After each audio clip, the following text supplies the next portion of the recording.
Okay, you're welcome to the class once again. Today, we want to look at something else. We want to look at something very interesting. And our topic today is organization of life.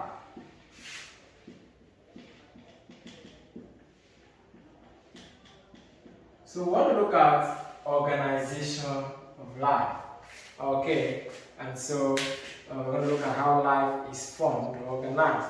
I believe in SS1 you did a topic in geography called towns and villages. Let me try to use that. Let me try to liken our topic to that. In towns and villages, I believe you were taught what a village is, what a town is, and what a city is. I believe you were made to understand that a village is a small neglected settlement that is composed of several hamlets, meaning that villages are formed from several hamlets. Okay, and then you were also made to understand, or you were also told that a town is formed from several villages, meaning that villages come together to form a town. And of course, you were also told that a city is formed from several large towns. Okay, let us borrow that idea to learn the topic organization of what? Of life. Now, there are 4 stages or levels of organization of life, from the simplest to the complex, to the most complex. And then the first stage is the cell stage. So I'm going to put it this way: is the cell stage or the cell level. And then after that, we have the tissue stage.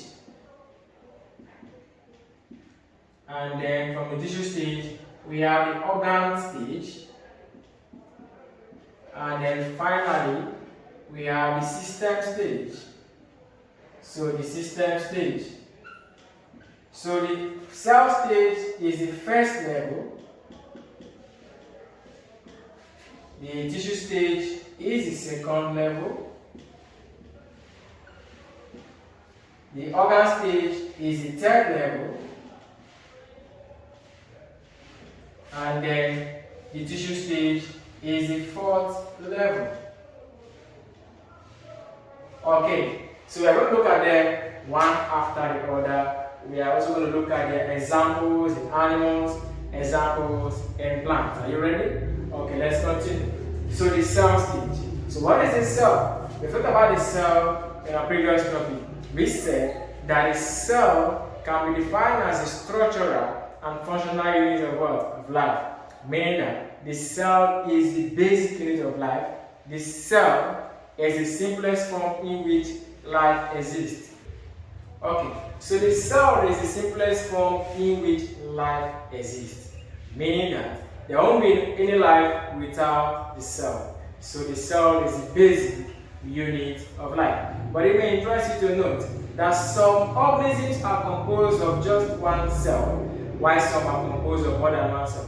So organisms that are made up of more of one cell, only one cell, are called unicellular organisms. Example, the amoeba, we have the paramecium, we have the euglena, we have the chlamydomonas, we have the plasmodium. These organisms are composed of only one cell. But then you may wonder, these organisms do not really have mouth, they don't have organs, they don't have tissues, but they can still carry out all life functions. What does that tell you? And that tells you that a cell is enough to carry out all life functions. Okay, so let's look at examples of cells in animals and examples of cells in plants. So examples of cells in animals, we have the blood cells or corpuscles, we have the red blood cell, otherwise known as the erythrocytes, we have the white blood cell, otherwise known as the leukocytes, we have the platelets, otherwise known as the thrombocytes. So these are the blood cells. We also have the rod and cone cells of the eyes. Now, virtually every organ in the body is composed of tissues, and virtually every tissue or all tissues are composed of what? Of cells. So the heart, for example, is an organ. It's made up of tissues called the cardiac muscles, and the cardiac muscles, of course, are made up of what? Of cells called cardiomyocytes. Okay, so let's look at examples of cells in plants. Examples of cells in plants, we have the parenchyma cells, we have the sclerenchyma cells, we have the collenchyma cells, we have the xylem cells, the phloem cells. These are examples of cells in plants. So we have listed examples of cells in animals and cells in plants. So the organs in the body are composed of tissues, and these tissues are composed of cells. For example, the cells that make up the heart are called cardiomyocytes. We also have the cells that make up the liver. They are called hepatocytes. Okay, even bones of the body are composed of cells, and these cells are called osteocytes. Okay, but if you look at the body, you will notice something.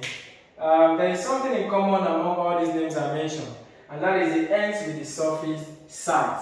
So what does that mean? It means that whenever you hear the word or any word that ends with "site" in biology or in medicine, know that we are referring to cells. Okay, because the reason is because the branch of biology that deals with the study of cells is called cytology. So cytology is a branch of biology that deals with the study of cells. So cardiomyocytes are cells that make up the heart. Then hepatocytes are cells that make up the liver. Osteocytes are cells that make up bones in the body. Okay, so that is that. The next stage is what? Is the tissue stage. So what is a tissue? A tissue is formed from the combination of several cells, similar cells, that forms a layer in an organism and perform a particular function. Meaning that a tissue can only be formed when similar cells come together. So tissues are formed from a group of similar cells that come together to form a layer in an organism and perform a particular function. Examples of tissues in animals: we have bones are tissues, muscles are tissues, cartilages are tissues. We even have the blood, which is a tissue in fluid form.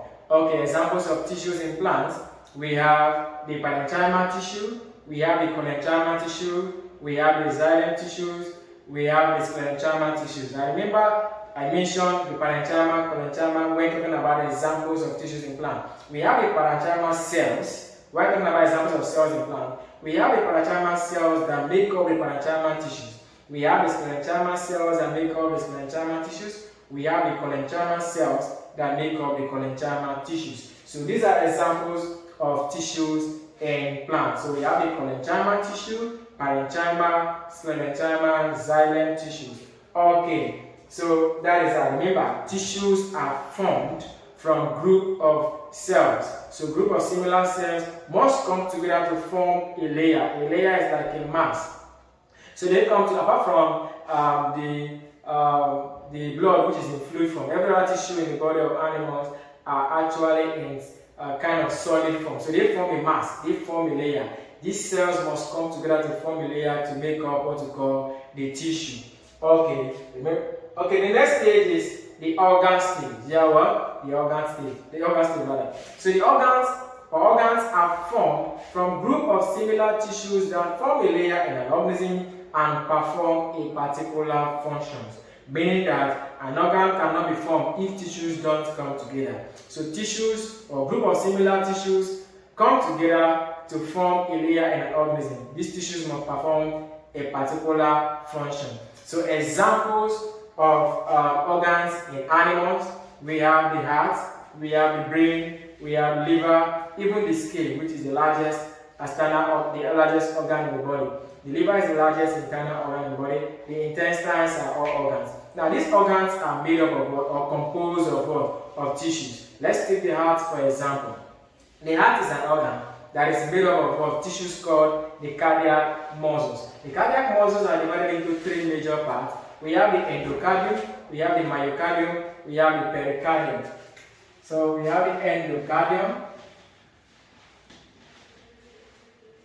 we have the myocardium, and we have the pericardium. So these are examples of tissues, the heart tissues. So the endocardium is a tissue found inside the inner lining or the inner layer of the heart. The myocardium is the middle layer of the tissues, and the pericardium is outer layer of the tissues. Okay, sorry, the epicardium rather. Okay, epicardium, we have the pericardium actually, which contains the pericardial fluid, a small part of the heart that enables the heart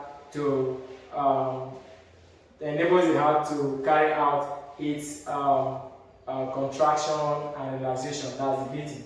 Okay, so remember I said something that tissues form and organs, while cells form tissues. So the cardiomyocytes are the cells that form the heart tissues, which are also called the cardiac muscles. So the cardiac muscles are tissues, and these tissues are formed from the cell cardiomyocytes, and so the tissues will come together to make up what we call the heart, which is an organ. So organs are composed of more than one tissue that come together to form a layer in an organ. So they must perform a particular function. So examples of organs in animals, we have the heart, kidneys, skin, and all of that. Then examples of organs in plants, we have the leaf, we have the root, so we have the leaf, we have the stem, we have the seed. These are examples of organs in what? In plants.